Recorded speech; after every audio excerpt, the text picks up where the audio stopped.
ऋषि जैसे ही घर में अंदर आता है तो अदिति गुस्से से भरी हुई उसका इंतजार कर रही होती है। वह बिना रुके उस समय बरस पड़ती है उस पर। उसकी आवाज में गुस्सा और शिकायत साफ झलक रही होती है। वह कहती कि तुम बिना बताए कैसे चले गए उस गांव, आखिर इतनी बड़ी बात तुम मुझे क्यों नहीं बताया। ऋषि शांत स्वर में उसे समझाने की कोशिश करता है कि मैंने तो पहले ही बता दिया था कि गाँव जा रहा हूँ, फिर इस बात पर इतना सवाल करने की क्या जरूरत है।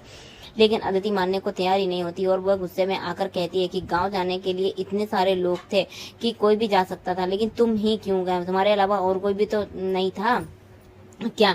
ऋषि उसे समझाते हुए कहता है कि देखो अदिति, तुम्हें सब पता है कि मेरी वजह से पहले भी कई समस्याएं खड़ी हुई। अगर मैं जाऊंगा तो बात अलग ही होगी और चीजें समझ सकती हैं, लेकिन तुम यह क्यों नहीं समझ रही हो। मैं सीरियस हूँ। अदिति का गुस्सा कम नहीं होता। फूल भी वहाँ मौजूद होती है और उसे भी लग रहा होता है कि ऋषि कुछ छुपा रहा है। वह सोच में पड़ जाती है, आखिर ऋषि सिर्फ उनकी माँ की तबीयत खराब होने की बात क्यों कर रहा है, जबकि इसके पीछे और भी कारण हो सकते हैं। फूल धीरे से कह देती है कि अगर उसकी माँ की हालत और बिगड़ जाती है तो क्या होता। वह ऋषि हंसता हुआ और महसूस करता है, लेकिन वह अपने तर्क पर कायम रहता है। इसी बीच वह अनिरुद्ध की ओर देखती है और कह देता है कि अंकल, आपने तो कभी कभी अपने ऐसे फैसले लिए होंगे जो सिर्फ आपने खुद समझे, बाकी किसी को नहीं बताए। कभी कभी ऐसे निर्णय लेने पड़ते हैं तो सबके सामने साझा नहीं किए जा सकते। यह सुनकर अनिरुद्ध कुछ पल के लिए सकपका जाते हैं, जैसे उनके चेहरे पर समंजस झलकता है। वो मानते हैं कि सच में कई बार ऐसे हालात आते हैं जहाँ इंसान को अकेले फैसला लेना पड़ता है। ऋषि यही बात अदिति को समझाने की कोशिश करता है, लेकिन अदिति शांत नहीं होती। वह बार बार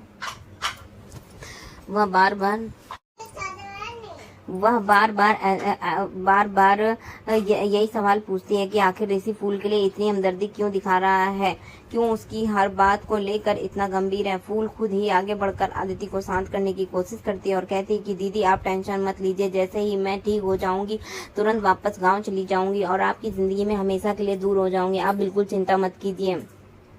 लेकिन अदिति अभी भी संतुष्ट नहीं होती। उसका कहना है कि ऋषि से जवाब लेना जरूरी है। आखिर वह इतनी बड़ी जिम्मेदारी अपने ऊपर क्यों ले रहा है, क्या वजह है कि वह फूल को लेकर इतनी गंभीरता से सोच रहा है। ऋषि उसके सवालों का सीधा जवाब नहीं दे पाता है। वह टाल मटोल करता है और बातचीत को दूसरी दिशा में मोड़ देता है। इसी दौरान वह अनिरुद्ध से ऐसी कुछ बातें कह देता है जिससे कि अनिरुद्ध का चेहरा फिर से गड़बड़ा जाता है। ऋषि कहता है कि अगर यह सब हम यहाँ बैठे रहेंगे और फूल को वहाँ अकेला छोड़ देंगे तो यह बिल्कुल सही नहीं होगा। हमें सबको साथ उसके जाना चाहिए, उससे मिलना चाहिए और उसे अकेला नहीं छोड़ना चाहिए। अदिति कुछ पल के लिए चुप हो जाती है, लेकिन उसका मन अब भी सवालों से भरा होता है। तभी ऋषि बोलता है कि उसे नूतन जी और पराशर जी से तुरंत मिलना है। वह जोर देकर पूछता है कि आखिर वे कहाँ गए। घर के लोग उसे बताते हैं कि पराशर अभी गाँव से बाहर गए हैं किसी काम से और नूतन घर पर है, लेकिन उनकी तबीयत बहुत ज्यादा खराब है, उन्हें तेज बुखार है, वह ठीक नहीं है।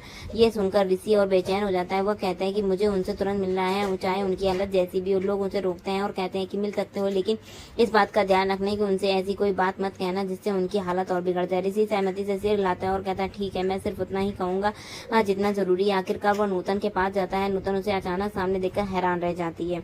नूतन उसकी ओर देखते हुए पूछती है कि आखिर जनक कैसी है। ऋषि एक पल के भी बर्बाद नहीं करता और गंभीर आवाज में कह देता है कि जनक का एक्सीडेंट हो गया है, वो इस अस्पताल में भर्ती है।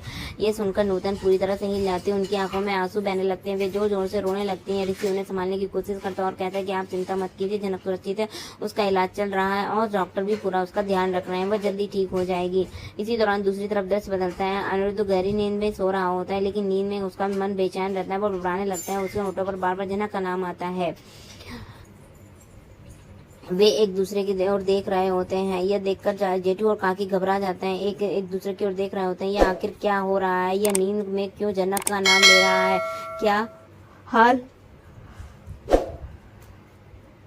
क्या यह हाल ही में उससे मिला हुआ है। अनिरुद्ध गहरी नींद में लेटा हुआ होता है, लेकिन उसका मन अशांत था। उसके होंठ लगातार बड़बड़ा रहे थे, बार बार एक ही नाम निकल रहा था, नूतन जनक। तभी जेठू और काकी वहां से गुजरते हैं और चौंक जाते हैं। इसी बीच दूसरी तरफ फूल की माँ ऋषि से एक सच्चाई साझा कर देती है। वह भारी मन से कहती है कि जनक के साथ जो हुआ वह बहुत ऋषि की गाड़ी से हुआ है। यह ऋषि की गाड़ी से हुआ है।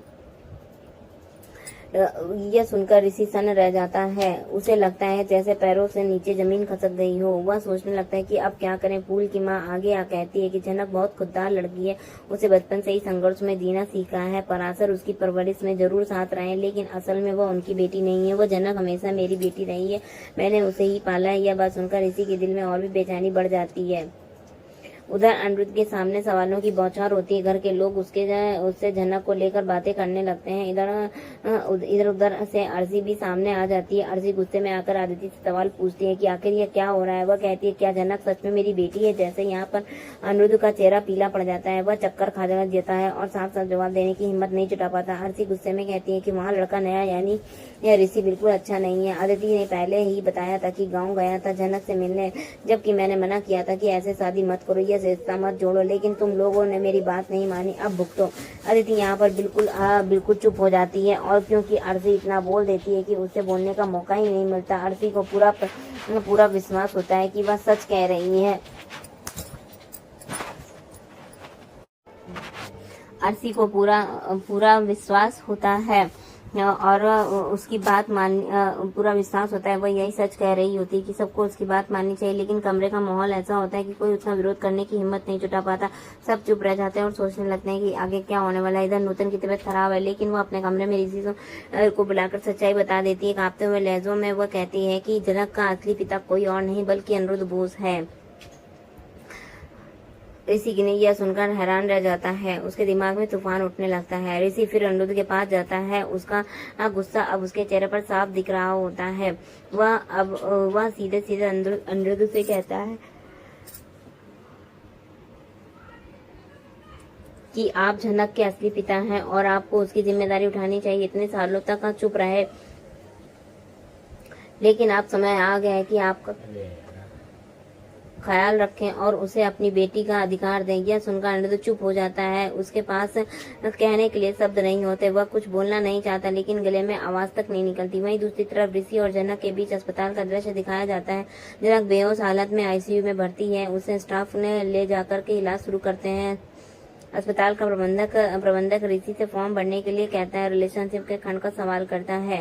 डॉक्टर जांच करने के बाद बताते हैं कि जनक के सिर में गहरी चोट लगी और उसे कई सर्जरी से करने की जरूरत है। उसकी उम्र कम है, इसलिए ठीक होने की संभावना ज्यादा है, लेकिन ऑपरेशन आसान नहीं होगा। यह सुनकर ऋषि की आंखों में चिंता और आंसू दोनों आ जाते हैं। वह भगवान से दुआ करता है कि जनक की जान बच जाए। वह कभी भी यह नहीं चाहता था कि उसकी वजह से जनक की जिंदगी खतरे में पड़े।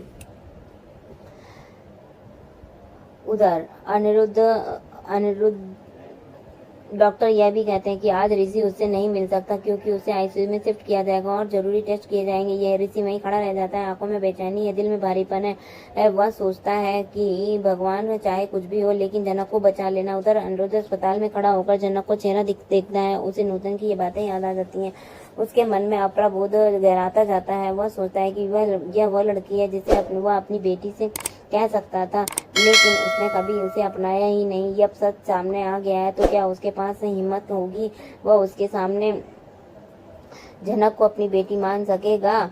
यहाँ कहानी और गहरी हो जाती है। एक तरफ जनक ऋषि और अपनी जिम्मेदारी निभाने के लिए हर कदम खड़ा है, दूसरी ओर ऋषि अनिरुद्ध और यह जानकर भी चुप है और अंदर ही अंदर टूट रहा है। बीच में आदिति और अर्शी की जंग है जो रिश्तों को और उलझा रही है। अस्पताल का माहौल, जनक की हालत और परिवार के अंदर छिपे राज सब मिलकर एक ऐसा मोड़ बना देते हैं जहाँ से कहानी का हर कदम और भी रहस्यमय और भावात्मक होता चला जा रहा है। तो दोस्तों, आज का एपिसोड हमारा होता है यहीं पर समाप्त। हम मिलेंगे आपको नेक्स्ट एपिसोड में। तब तक के लिए बाय बाय, जय श्री राम, राधे राधे। आपको एपिसोड कैसा लगा कमेंट में जरूर बताइएगा।